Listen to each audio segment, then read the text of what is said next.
तो वहीं प्रधानमंत्री नरेंद्र मोदी की लक्षद्वीप यात्रा पर जहर उगलने वाले मालदीव्स के तीनों मंत्रियों को सस्पेंड कर दिया गया। भारत की कड़ी प्रतिक्रिया से बैकफुट पर आई मालदीव्स की मौजूदा सरकार को कड़ा और बड़ा एक्शन लेना ही पड़ गया। मंत्री मोदी और भारत सरकार के खिलाफ टिप्पणी पर मोहम्मद मोइजू सरकार के तीनों मंत्री अपने ही देश में गिर गए हैं। विपक्ष उन पर सवाल उठा रहा था तो भारत में भी इसके खिलाफ लोगों में गुस्सा देखा गया। भारतीय उच्चायोग ने अपमानजनक टिप्पणी को लेकर मालदीव सरकार के सामने सख्त आपत्ति जताई। चौतरफा दबाव ऐसा बढ़ा कि मोइजू को एक्शन लेने के लिए मजबूर होना पड़ा। तीनों मंत्रियों मरियम शियूना, मालशा और हसन जिहान को सस्पेंड कर दिया गया। इससे पहले मालदीव की सरकार ने बयान जारी कर मंत्री के बयान से खुद को अलग कर लिया था। मालदीव की पूर्व डिप्टी स्पीकर और सांसद ईवा अब्दुल्ला ने मंत्रियों के निलंबन की पुष्टि की है। Absolutely critical that the government of Maldives distanced itself from the comments by the minister. I know that the government has suspended the ministers, but I think it is important that the government of Maldives issue a formal apology to the Indian people. आपको बता दें कि हाल ही में मालदीव के राष्ट्रपति बने मोहम्मद मोइजू को चीन का करीबी माना जाता है। उनके हालिया बयानों और एक्शन से भारत के साथ रिश्तों में कड़वाहट बढ़ी है।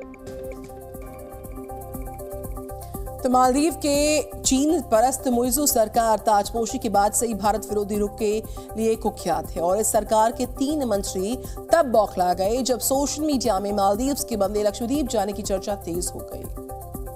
प्रधानमंत्री नरेंद्र मोदी के लक्षद्वीप दौरे की तस्वीरें और पोस्ट सोशल मीडिया पर खूब वायरल हुई, जिसमें उन्होंने खूबसूरत लक्षद्वीप के टूरिज्म को प्रमोट किया था। इन तस्वीरों को देखने के बाद लाखों लोगों ने लक्षद्वीप को सर्च किया।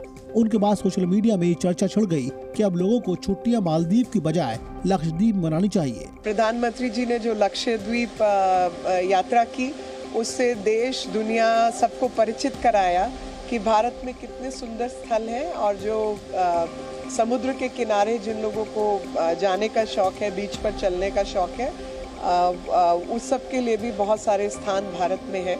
लेकिन मालदीव सरकार को लगने लगा कि पीएम मोदी मालदीव के पर्यटन उद्योग को चुनौती दे रही हैं, जिस पर इस मुल्क की इकोनॉमी टिकी है। ऐसे में मालदीव सरकार के मंत्री आपे से बाहर हो गए। सबसे पहले मंत्री मरियम शियूना ने प्रधानमंत्री मोदी की तस्वीरों पर आपत्तिजनक टिप्पणी की। उसके बाद मालशा और हसन जिहान जैसे मंत्री भारत विरोधी प्रोपेगेंडा में शामिल हो गए। हालांकि कड़ी प्रक्रिया के बाद मरियम ने ट्वीट डिलीट कर दिया, लेकिन तब तक ये मोइजू सरकार के लिए नासूर बन चुका था। तो मालदीव सरकार के मंत्रियों की हिमाकत पर भारत में आम लोगों से लेकर कई सेलिब्रिटीज ने अपनी नाराजगी को जाहिर किया। पूरा बॉलीवुड पीएम मोदी के समर्थन में उतरकर सोशल मीडिया प्लेटफॉर्म पर #बॉयकॉट मालदीव्स को ट्रेंड कर रहा। बायकॉट मालदीव के ट्रेंड के बीच फिल्मी सितारों ने लोगों से लक्षद्वीप जाने की अपील की। अक्षय कुमार ने लिखा, हम अपने पड़ोसियों के प्रति अच्छे हैं, लेकिन हम ऐसी नफरत भरी टिप्पणियों को क्यों बर्दाश्त करें। सलमान खान ने लिखा, लक्षद्वीप के सुंदर और स्वच्छ समुद्री तटों पर पीएम मोदी को देखकर अच्छा लगा। जॉन अब्राहम ने लिखा, अतिथि देवो भव का ख्याल, घूमने के लिए विशाल समुद्री जीवन, लक्षद्वीप जाने लायक जगह है। सचिन तेंदुलकर ने लिखा, भारत सुंदर तटों और द्वीपों से भरा है। श्रद्धा कपूर ने लिखा, लक्षद्वीप में ऐसे प्राचीन समुद्र तट हैं और तट रेखाएं हैं जो स्थानीय संस्कृति से समृद्ध हैं। मैं इस साल एक छुट्टी बुक करने की कगार पर हूँ। लोग बोलते हैं कि स्विट्जरलैंड, कश्मीर मिनी स्विट्जरलैंड है, और मैं ये कहती हूँ कि स्विट्जरलैंड जो है वो मिनी कश्मीर है। कश्मीर तो हमारे पास है। इतनी खूबसूरत जगह जब हमारे पास है तो हमें अपना देश पूरे अच्छे से देखना चाहिए।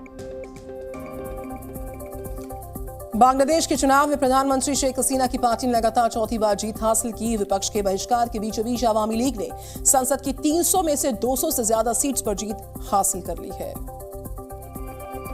बांग्लादेश की संसद के लिए हुए चुनाव के परिणाम अनुमान के मुताबिक ही आए हैं। सत्ताधारी शेख हसीना की पार्टी अवामी लीग ने 2/3 से ज्यादा सीटों पर कब्जा कर लिया है। शेख हसीना चौथी बार बांग्लादेश की सत्ता संभालने जा रही हैं।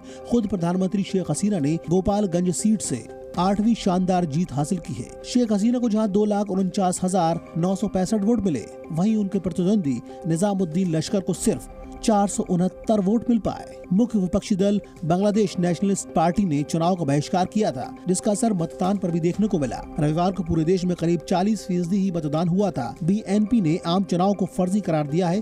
पार्टी का कहना है कि कम मतदान से साफ है कि उनका बहिष्कार आंदोलन सफल रहा है। वहीं वोट देने के बाद पीएम शेख हसीना ने साफ कहा कि उन्हें चुनावों को लेकर विदेशी मीडिया की स्वीकृति की कोई परवाह नहीं है।